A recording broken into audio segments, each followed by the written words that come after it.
The Lean Government Party presents Ellie, Bern and the Enchanted Forest, Part 3. Of course, the evil pixie came and picked Ellie up from the mirror after leaving her there all night with no dinner. It was 5 o'clock in the morning and the evil pixie was making sausages in a bun. After Ellie woke up and realised where she was, she challenged the evil pixie to a game. He seemed interested in this and asked what the game would be. Ellie would have to find all the 3 keys to get back home and release the real versions of the folk of this forest. If she loses, the evil pixie can have her and make her miserable all he liked. The evil pixie accepted this, but Ellie wanted a clue in how to find these keys. "Well," said the evil pixie, "it just so happens wherever you found happiness the most is where you'd find each key." Ellie only found happiness the most in the mermaid's cave. She asked if they'd be all in one place, but the pixie didn't answer. "Fine," said Ellie. "Don't tell me. I guess I'll just look around." And that she did, but first she had to have her breakfast.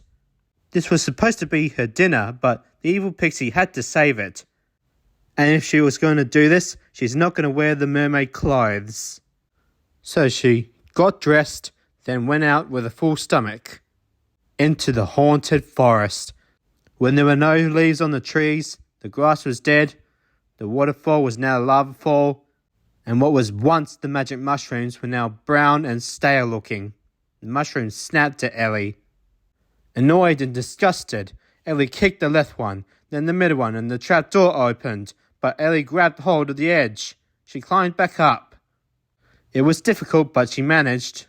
She even managed to get rid of the other mushroom, which caused the trapdoor to shut again. Then, all of a sudden, the evil white rabbit appeared, only his teeth were larger and sharper, and he was carrying with him a key. Ellie made sure not to go near him, so she ran for it. She ended at the lava fall, and the evil white rabbit got closer. He charged, but Ellie grabbed him just in time and held his body above the lava, threatening to drop him if he didn't give her the key. The evil rabbit did what she said and threw the key onto the ground. Ellie dropped him anyway as he drowned, screaming in pain. He would have killed her if he was alive. When Ellie put the key in the keyhole, it sucked in slowly, and when it was entirely inside, it lit up. Now Ellie went to the evil 2 mermaids' cave. The place was so drenched and it smelt so much like the ocean. Ellie walked to the stage and when she noticed that there was something there. As she got closer, there was a key on a drinking fountain-like stand. Ellie went to grab it when, whoosh, and boing! 2 hands stuck to one green, the other pink. The arm, being a mix, kept hold of the key. It just dangled in the air. Ellie was scared, but she went and separated their hands, making them drop the key.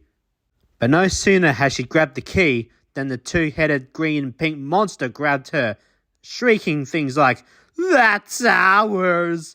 That's ours! That's ours!" The only way Ellie was going to get out of this mess is if she bit the creature's hands, then made a run for it. She definitely didn't want something like that happening again. The next key was put in. Now she made for the evil Mr. Magician, and the rainbow was now showing mostly brownish colours. And the gold coins were real bronze 1-cent coins. But got to the evil Mr. Magician she did. As she came onto the storm cloud, the ghost costume's face was more unpleasant than how she first saw it, like a real ghost's face. Now this next task was tricky. The evil Mr. Magician bounced around the place, telling her she might as well lose and give in to the evil pixie's wishes. Ellie chose not to. When she finally grabbed a hold of the costume, she removed it, revealing a rotten corpse-like man. He chased her to the edge and she fell into the cauldron, knocking her over. She went unconscious for a bit. Then got up, noticing the rainbow was gone. She fell for sure, especially when she tried to pick the cauldron back up and place the coins back in. But she cried until she heard a squeak. It was the little mouse, only his eyes weren't LED lights, and he was carrying the key. In the past, the mouse was the trickiest for the evil pixie to find, so he hid ever since. But how did he manage to get past the evil pixie when they first met? He just remained hidden, and when he had the chance, he searched for help on Earth. And so the little mouse joined Ellie as they put the last key in the keyhole. After the light in that lit up, the metal door started to burn in flames and started melting. The evil pixie came out, horrified that Ellie had actually made it past everything. And when he noticed the little mouse, he became angry. He should have also searched harder in case there were any tiny residents of this forest. Even if Ellie won, he'll never keep his word. So Ellie told the evil pixie she's going home, and there's nothing he can do about it. Through the tunnel which was rowed with leafless trees. But the evil pixie was not going to let that happen, and so he stamped the floor, which cracked. The lava remained the same, so did the trees. Ellie now fell on a piece of the ground, in this void of fire. There were other pieces of the ground, but their height varied. The door was starting to close again as another metal door. The mouse held tight onto Ellie, as Ellie jumped carefully onto every piece. The evil pixie came after her, but he didn't make it on time, so the chase was on. The door was 3/4 shut, and Ellie made past it. The evil pixie chased her and tried to get past himself, only for Ellie to keep fighting back.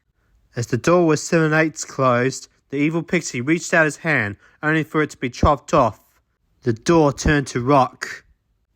Ellie started walking back, until the rock wall pushed itself through the first few trees at the Enchanted Forest entrance. So Ellie made a run for it, the mouse still holding on tight.